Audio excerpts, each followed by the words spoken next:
মানিকতলা বাজারে হঠাৎই হানা টাস্ক ফোর্সের সদস্যদের।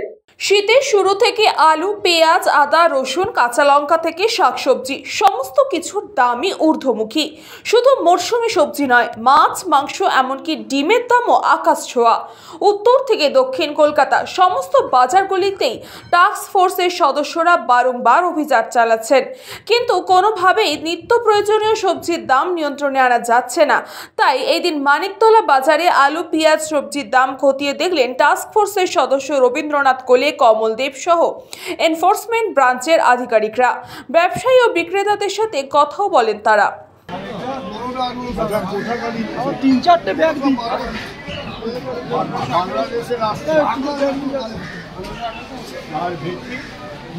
গলদা আর বাগদা 500 আর ভেটকি 4.5, তোপসে 700 টাকা। তোমাদের তোপসেটার একটু দাম বেশি, সরষেটা 600 আর আদা রসুন। আচ্ছা, এবার বলছি, এই যে আলুটা এখানে কত করে দিচ্ছে? রসুনটা 35।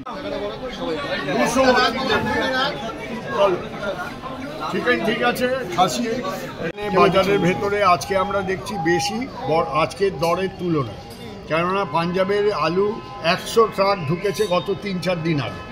সেই আলু ঢোকার ফলে বাজারে দাম একেবারে পড়ে গেছে 1100 টাকা বস্তা। পাঞ্জাব আলু কালকে বিক্রি হয়েছে সব জায়গাতেই।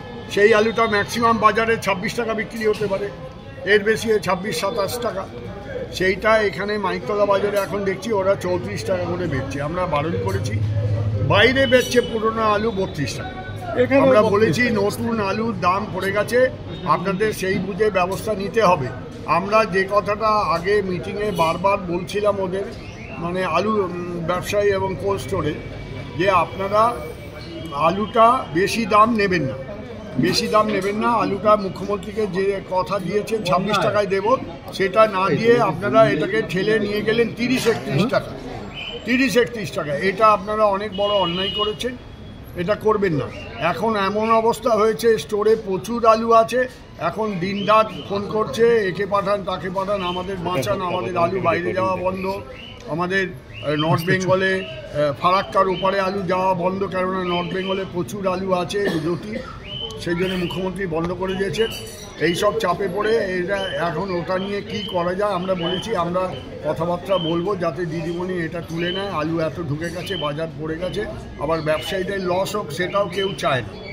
কোনো দিনই উনি চাননি। যখন পারমিশন দিয়েছিলেন তখন 2 লক্ষ মেট্রিক টন আলু উনি পারমিশন দিয়েছিলেন, তারপরে কি দাঁড়ালো, সেটা বেড়ে গেল ওই জায়গায়। তার জন্য এই ব্যবস্থা নিয়েছে। আবার আমরা আশা করছি বাজার এখন নর্মাল আছে, সবজির বাজার নর্মাল, মাছ মাংস সব দেখেছি নর্মাল, স্বাভাবিক, আরও কমবে বলে আমরা আশাবাদী।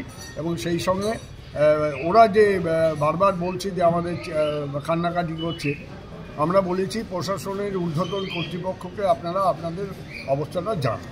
ব্যুরো রিপোর্ট, নিউজ পঙ্গ টাইম।